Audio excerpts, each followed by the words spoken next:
Seguimos en Los Turelos, en la Semana también de la Mujer, reflejamos en el programa pasado la problemática de la violencia de género, pero la violencia de género no solo llega al límite de un femicidio, de un maltrato, sino que hay veces que se manifiesta de manera institucional o notamos desigualdades, ¿no? ¿Por qué un compañero de trabajo percibe más salario por igual tarea que yo? ¿Por qué de repente es tan difícil finalizar una carrera universitaria para la mayoría de las argentinas o acceder a una carrera universitaria?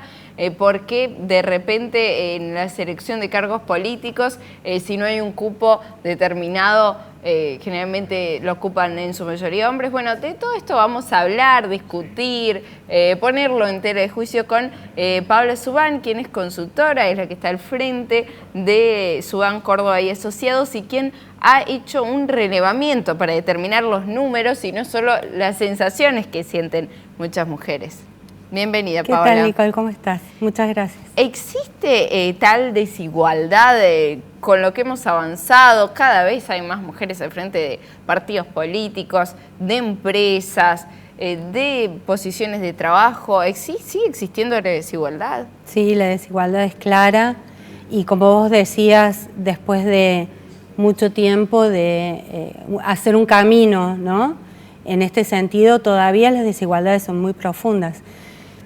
Si nos circunscribimos pura y exclusivamente al ámbito de la política, por ejemplo, que es un ámbito muy masculino todavía, vemos que hay a nivel latinoamericano, y esto está medido, el 51% de los militantes en política son mujeres. Ah, mira. Pero solo el 16% acceden a cargos de representación política o a cargos partidarios. Es decir, que, digamos, viven la política, quizás muchas trabajen en ellas, pero no tienen los cargos en sí o no son elegidas por quienes están enfrente de los partidos. Veíamos recién una imagen que hablaba del tema salarios. ¿Siguen percibiendo distintos salarios por igual tarea un hombre y una mujer? Eso me parece algo increíble, que por ejemplo un conductor de noticias, de un informativo que sea hombre, de repente perciba, no sé, 60.000 pesos y una mujer 40. ¿Existe realmente? Sí, existe en promedio y esto está medido por la Organización Internacional del Trabajo. Las mujeres perciben 27% menos de salario por igual tarea que los varones. Claro. Y acabamos de conmemorar el 8 de marzo, el Día Internacional de la Mujer, en el que justamente conmemoramos una lucha de más de 100 años que se origina por una huelga laboral pidiendo la equiparación del salario entre las mujeres que trabajaban en una fábrica y con respecto a los varones. Esto sigue existiendo todavía hoy. Y no solamente la diferencia salarial, sino también las dificultades de las mujeres para acceder a trabajo. Estamos viendo justo una imagen que dice trabajo registrado y las mujeres tienen un 36,4% de dificultad ante los hombres. Esto quiere decir que están en la informalidad, porque esas mujeres o están haciendo tareas de cuidado, que es cuidar niños, adultos mayores, trabajo doméstico, por el cual no perciben un salario, o están en el mundo informal. Así es, a eso se refiere la feminización de la pobreza, ¿no?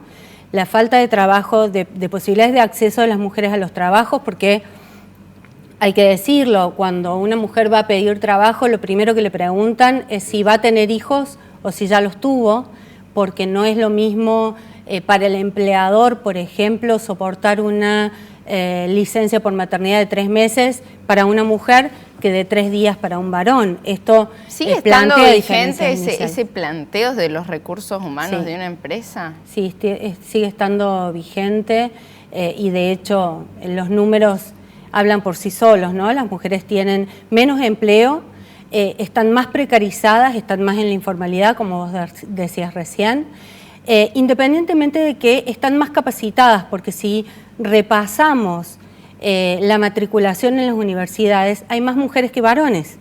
Claro, sí. Y además se reciben más mujeres que varones. Y justamente eso estamos viendo, la dificultad. Desde la FEPUX lanzaron también un informe donde decían las horas de trabajo de una mujer son ilimitadas, porque se le suman, lo que decías, tareas de cuidado, y justamente estamos viendo en imágenes las posibilidades de compaginar la vida laboral y familiar. En un estudio que ustedes hicieron, la mayoría dijo que era casi una imposibilidad hacerlo, ¿no? Que se veían un 32% peor que los hombres en ese aspecto, y que el acceso a los puestos que requerían una responsabilidad estaban en peores condiciones. La mayoría no les daban estos puestos de mayor responsabilidad.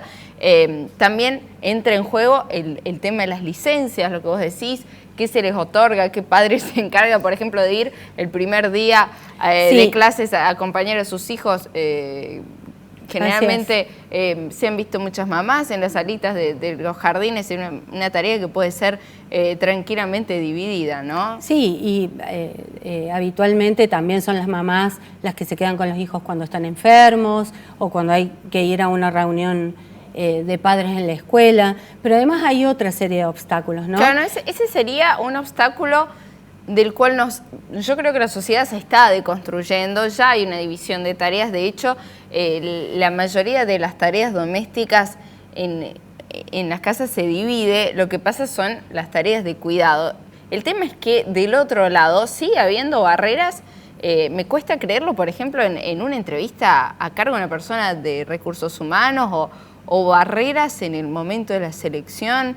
La verdad parece difícil que sigamos hablando de esto, sí, como decís, hay barreras y hay autobarreras también, que nos imponemos las mujeres de alguna manera, empujadas por esta situación. Digo, hay muchas mujeres que entre iniciar una carrera profesional o una carrera laboral, muchas veces se quedan atrás porque tienen que elegir entre cuidar a los hijos o dedicar 12 horas de trabajo a su carrera profesional. Digo, el varón tiene mucho más disponibilidad de tiempo para dedicarle a la carrera profesional y las mujeres tienen que volver a la casa y desarrollar estas tareas de cuidado. Entonces, esa diferencia en los tiempos hace que a las mujeres les cueste mucho más llegar a estar en el mismo nivel o a la misma altura que los varones al momento de desarrollar una carrera profesional. Claro, y también agregaría un componente que me llamó mucho la atención en el informe, en el relevamiento que hicieron en SUAN Córdoba, que es el miedo y la inseguridad. Y más del 80% de las mujeres tienen miedo de caminar sola en la calle, y esto es un limitante. Por ejemplo, yo trabajo muy temprano en un programa de radio, y es un limitante de que alguna vez pensé, no voy a aceptar porque tengo que caminar para tomarme un colectivo y porque es probable que no me anime a tomarme transporte público en ese horario y que quizás un hombre no siente esa limitación, o que de repente hay que caminar muchas cuadras o se encuentra fuera de la ciudad. Esto también afecta a la desigualdad. Ahí estamos viendo las cifras, que es un gran porcentaje de mujeres que se siente insegura de caminar por la calle sola y que la mayoría ha modificado recorridos habituales, y esto también podría llevar, no sé, Paola, si compartir opinión, a modificar sus elecciones, sus espacios de trabajo. Si quizás tiene un tiempo para estudiar porque realiza tareas de cuidado, no lo va a hacer de noche porque tiene miedo a tomarse un colectivo, volver a la parada y regresar a su casa. Sí, por supuesto. Este es el dato que más nos llamó la atención de todo el estudio, porque es el más fuerte de todos, porque tiene que ver no con la inseguridad común que nos afecta a todas y a todos, sino con una inseguridad que tiene un diferencial de género, una desigualdad de género, porque no nos afecta de la misma manera a las mujeres que a los varones. Digo, las mujeres nos fijamos si nos ponemos una pollera corta para salir a la calle, o vestirnos de manera provocativa por temor al acoso callejero. Implementamos distintas estrategias para salir a la calle, ¿no? Avisamos a un familiar, a una amiga, que sí, ya llevamos bien. Objetos en las manos. Exactamente. El aviso constante, el seguimiento. No atravesar lugares oscuros, el seguimiento permanente. Digo, esto tiene un diferencial que no lo están sufriendo los hombres, y que la idea es que justamente podamos visibilizarlos para que de alguna manera mujeres también lo podamos advertir. Muchas veces creemos que es lo que nos toca por ser mujeres. Y esto no tiene por qué ser así, porque tiene que ver con, de alguna manera, las violencias que están invisibilizadas. Digo, está muy, si vemos después el dato sobre la violencia de género y cómo las mujeres advertimos que ha crecido la violencia de género, la doble lectura es que la parte positiva es que la estamos visibilizando, la estamos viendo, la estamos debatiendo, claro. Está en tela de debate de la sociedad. No hay más violencia, sino pero que es más visible. Claro, hay otras violencias que están invisibilizadas, que nosotras mismas muchas veces no advertimos y que es necesario que empecemos a debatirlas para poder trabajar en ese sentido, ¿no? Bueno, seguramente también hemos crecido en muchos aspectos. Yo creo que en las cifras que distintos informes reflejaban, uno de la consultora Mercer decía que, bueno, el 9% de las CEOs argentinas son mujeres, pero el año pasado era el 5%, así que hay unos 4 puntos porcentuales en los que hemos crecido.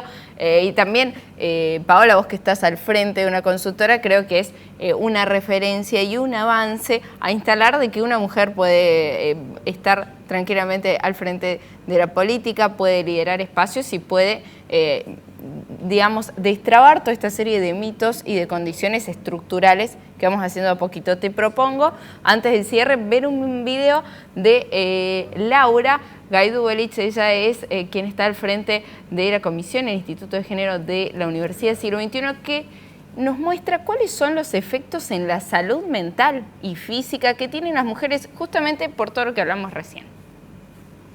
Soy Laura Gaidubelich, directora del Instituto de Género e Inclusión de la Universidad Siglo XXI, y queremos compartirles los resultados de una de las investigaciones realizadas por el Observatorio de Tendencias Sociales y Empresariales de la Universidad, en este caso vinculado a las brechas de género en lo que hace a hábitos saludables y salud mental de las mujeres en la Argentina.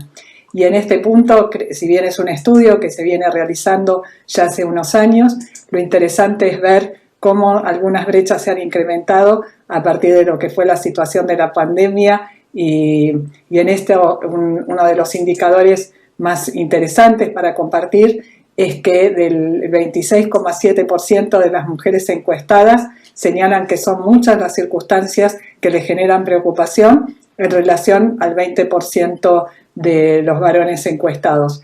Y más de un 21% de las mujeres señala que gran parte del tiempo y la mayor parte del tiempo se sienten agobiadas por estas preocupaciones. Y en el caso de los varones, este porcentaje es del 17%. Y otro punto que es importante como para destacar es que el 25% de las mujeres, en relación con el 13% de los varones, siente tensión muscular y dolor muscular casi todos los días.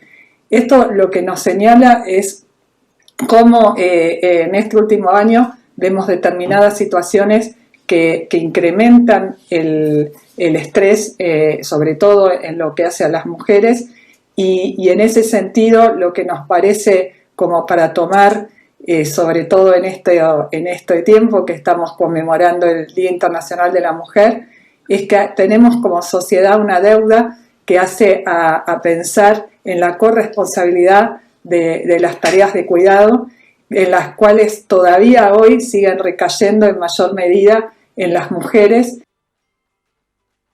Bueno, ahí la palabra, el reflejo de consecuencias físicas, ¿no? Por todo este tema. Te agradecemos, Paola, por haberte sumado, por debatir todo esto y ponerlo siempre, visibilizarlo, que es un gran placer. trabajo. Muchísimas gracias.